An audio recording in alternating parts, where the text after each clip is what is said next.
The opinions voiced in this material are for general information only and are not intended to provide specific advice or recommendations. To determine which investments may be appropriate for you, consult with your financial advisor.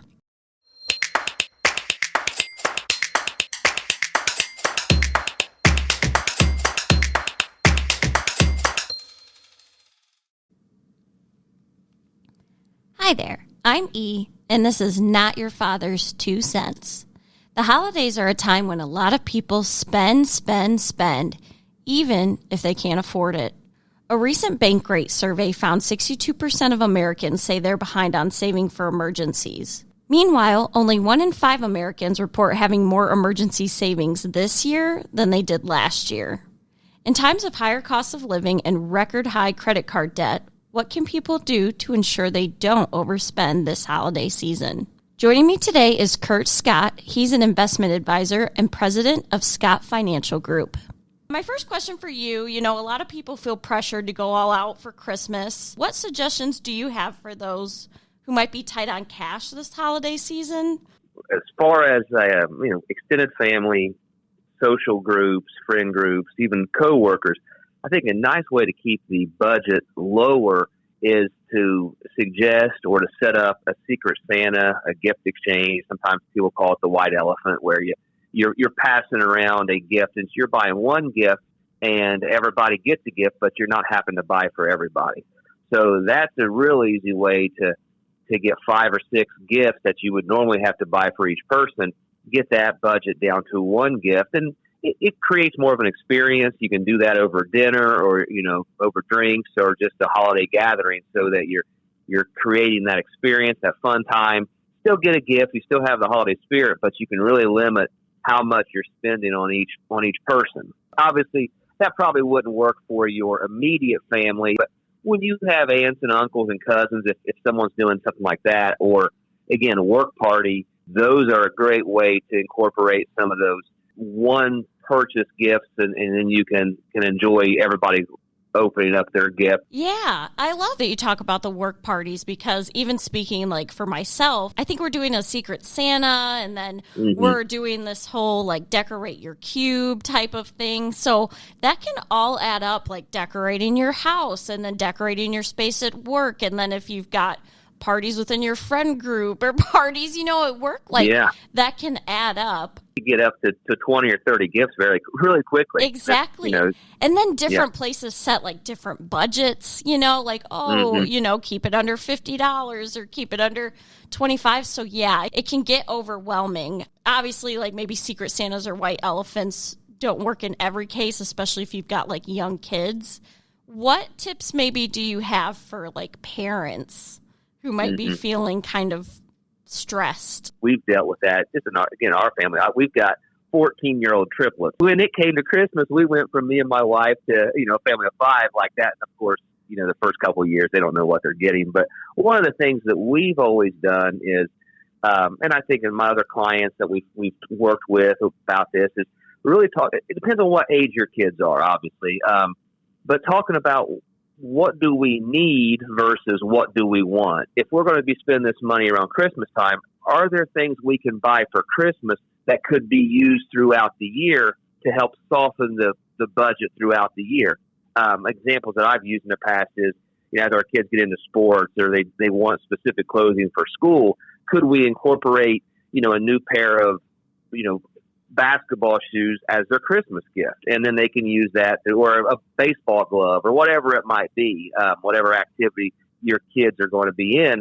Can we incorporate that? And that would be kind of a need, right? We need it throughout the year, and really kind of get into the reason of why are you asking for this gift? Is do you need it for something? Do you want it for something? Is it just kind of a flash in the pan because you think, hey, I'm supposed to be asking for something for Christmas? So really just asking that question, hey, why do you want this gift? What will that gift mean to you if you get it? And you can really drive down to maybe only 1 or 2 gifts that a child really, really wants. The rest of it's just kind of fluff. The other thing I've done with kids is, if you do get this list, and of course you've got some things that you want the parents to give their kids, but if you do have some extended family, aunts or uncles or grandparents that are also looking for those gift ideas, you pass along what the kids are wanting for Christmas, or maybe what they need throughout the year, again, to help facilitate some of those needs or those wants that the kid has, and so that the parents themselves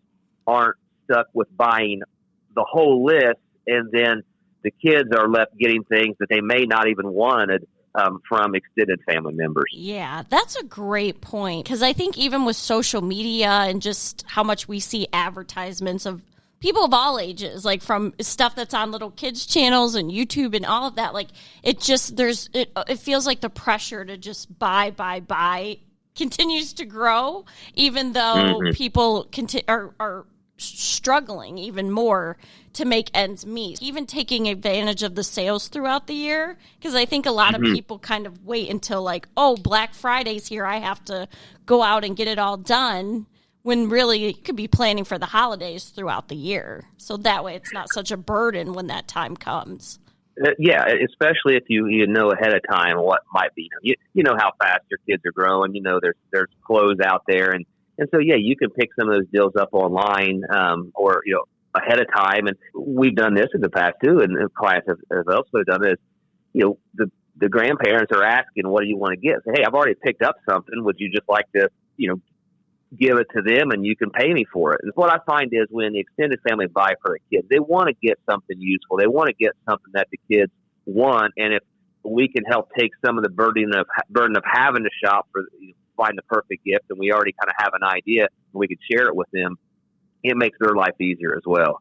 Yeah. And the other thing I will say, and not every family is in a position that we are able to do, but we've always, when you're talking about quantity versus quality, or your wants versus your needs, we've always tried to sponsor just a child that's even in more need than what we are, so that we can have that conversation about, hey, yeah, we want all this fancy stuff, but what is the holidays really meant to be? It's really meant to be with family, a time of reflection. Yeah, the gifts are fun and it's fun to open them, but we're very lucky with what we have, and there's other people out there that don't have what we have. Let's get away from just the gifts, and let's look at what the other non-tangible things we can do around Christmas time to make it special as well. Yeah, getting back to what's the meaning behind it. I love that you bring that up, because I think it's easy to forget that in the society that we're living in. I found this NerdWallet survey that says that 28% of shoppers who use credit cards have not paid off the presents that they purchased last year. Do you have any advice for people who maybe are still struggling to pay off last year's gifts and who are thinking about paying for Christmas this year on a credit card?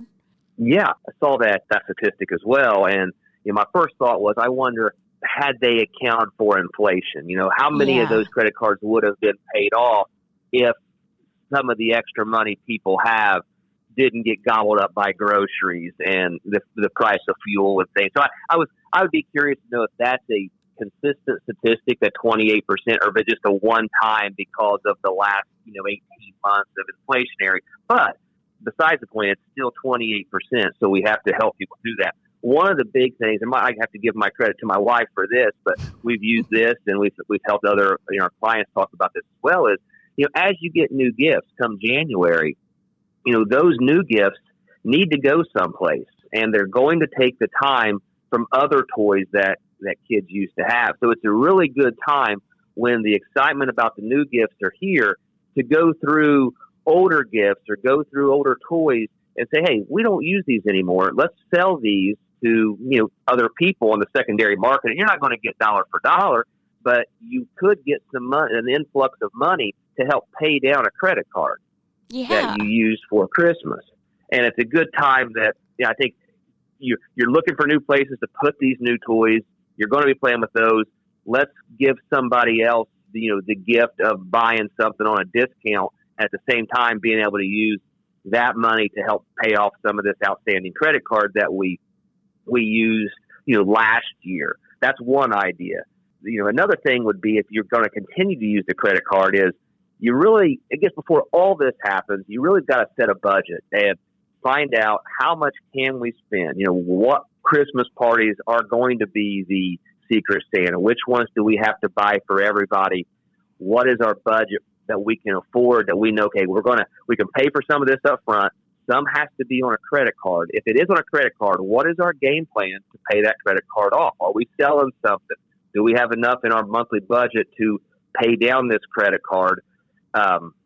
If we can't, then we have to start cutting things out. And another thing that as you mentioned this earlier, and I didn't bring it up, but when you look at holiday parties and coworkers and families, a couple things you can do too is, as you look at coworkers, especially, you maybe do it yourself, or do some baked goods, or make a photo album, for some people. So it doesn't always have to be monetary. So if you start to look at your list, you prioritize that. I've got to buy my kids something. I've got to buy my parents and some immediate family. But as you start going out through some of the other friend groups, social groups, more of extended family, or even coworkers, is when you can really start to get creative.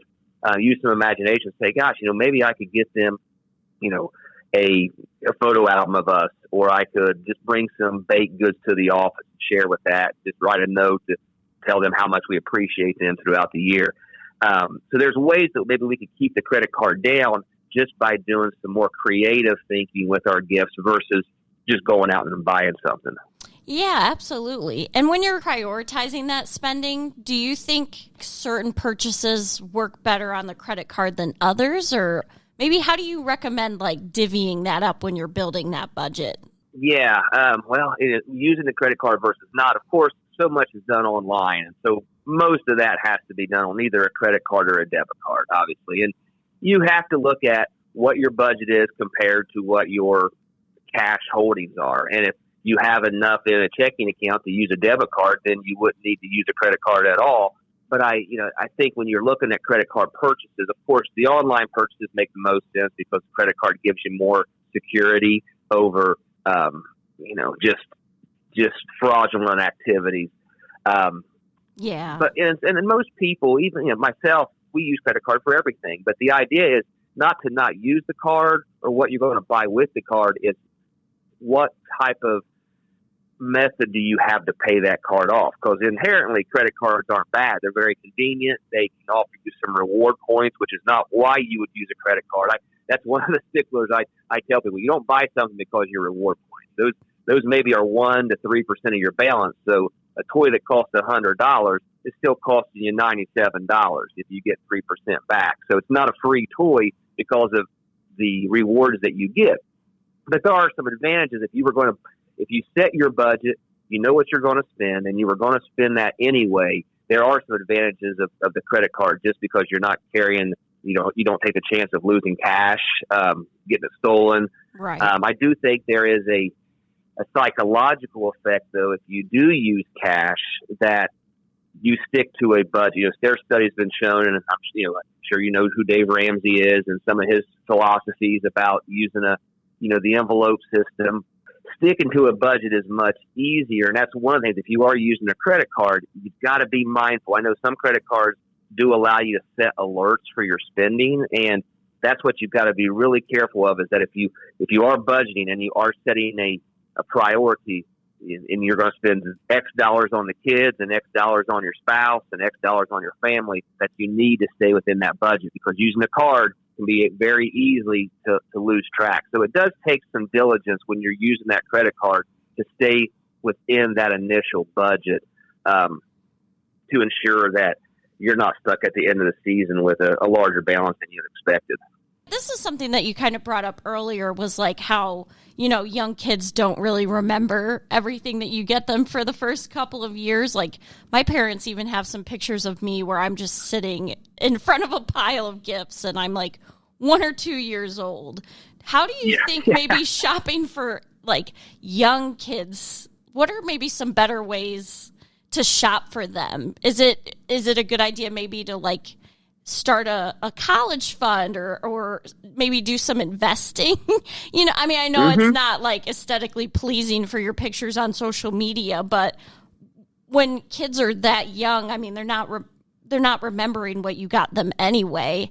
Is there maybe a better way to shop for them, or something that you can kind of do, take advantage of them not remembering, that can help them in the long run? Yeah.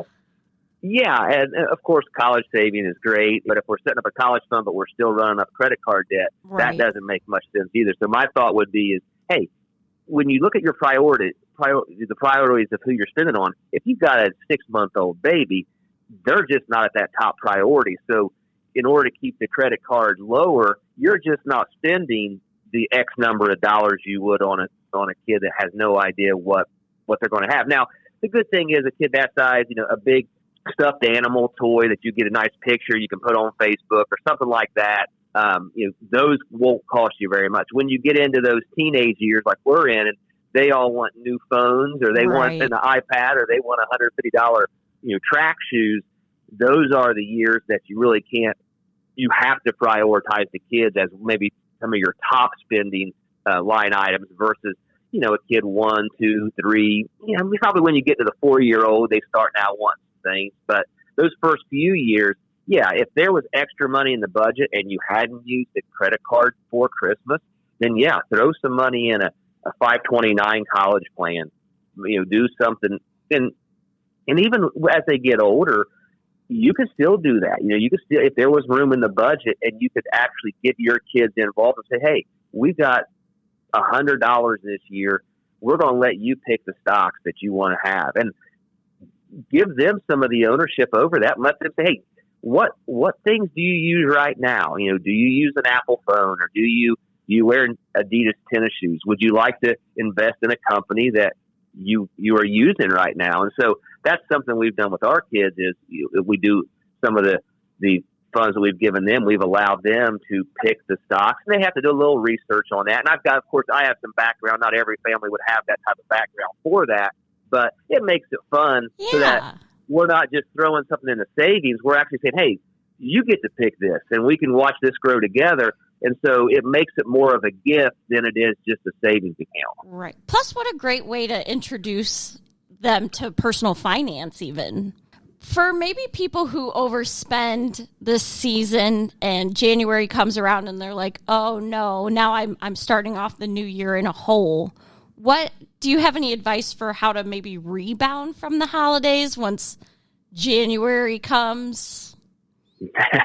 Yeah, at that point, you're now running uphill, aren't you? That's a tough one, but it happens, and so the first thing you have to do is look at your budget. What do we, if it's an extra $1,000 that we now have on a credit card, what can we cut, or what kind of room do we have in our monthly budget to knock that $1,000 out? Does it mean we need to not put money into savings for a few months so that we can get a larger interest rate credit card paid off? Can we look to sell something? Again, I like the idea of selling old toys or old clothes that you have replaced with new things. If we can get 30 cents on the dollar, well, if it's $1,000 credit card bill that we have outstanding, we're now down to $700. Maybe 500 if we can if we sell enough. And so I think it's just a good opportunity to sell things after the holidays.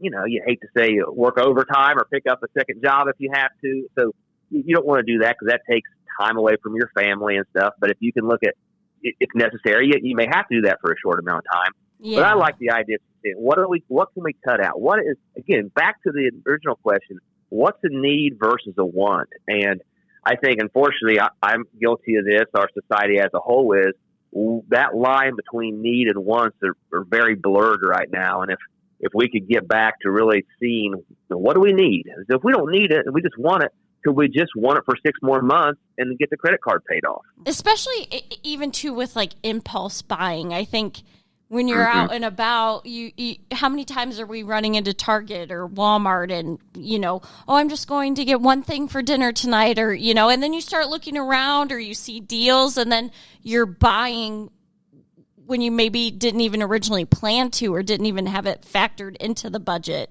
Do you maybe have any advice on like controlling the impulse buying?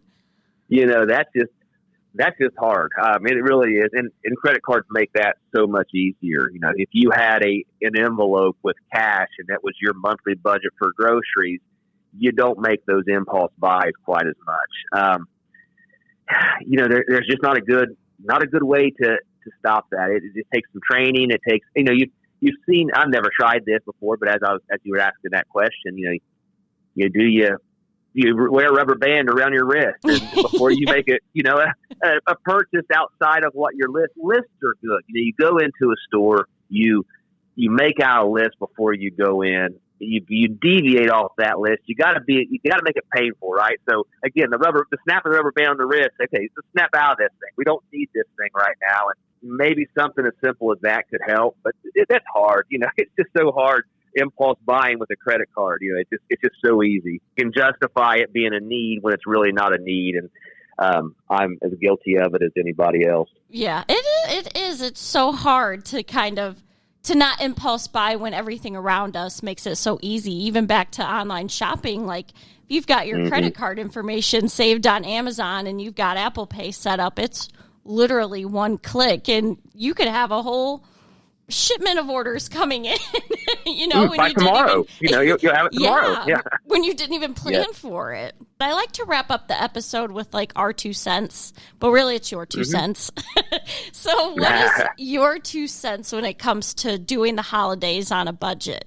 Yeah, I guess my 2 cents for what it's worth, right, is remember what the holidays are here for. No matter what your religious beliefs are, we're celebrating this for a reason, and whether it's religion or family or friends or just another year that we've got to go around the sun, I think that is the number one reason we're doing this, and everything else is secondary. But as you get into that secondary stuff, the first thing is let's set a budget and let's try our best to stick to it if we can. And then finally is the needs versus the wants. What do we need? Were those needs? Can we fit those into the budget? Then you start going into the wants, and however many wants you can get with the budget you have, it makes for more gifts. And then the last thing would be is really trying to pinpoint how can we avoid all the individual spending and pick up a Secret Santa or an exchange gift, or when you think about the holiday meals, could we do potlucks where everybody brings in a meal together? So it's just about this, the sharing of the holidays versus trying to outgive our neighbor or anybody else. It's really trying to find out how can we create the memories, and the gifts are all going to be thrown away eventually anyway. They really are, but those memories won't, that's for sure. All right, that does it for this edition of Not Your Father's 2 Cents. Sources used in this episode will be linked in the description. Thank you so much for listening, and I'll meet you back here next week.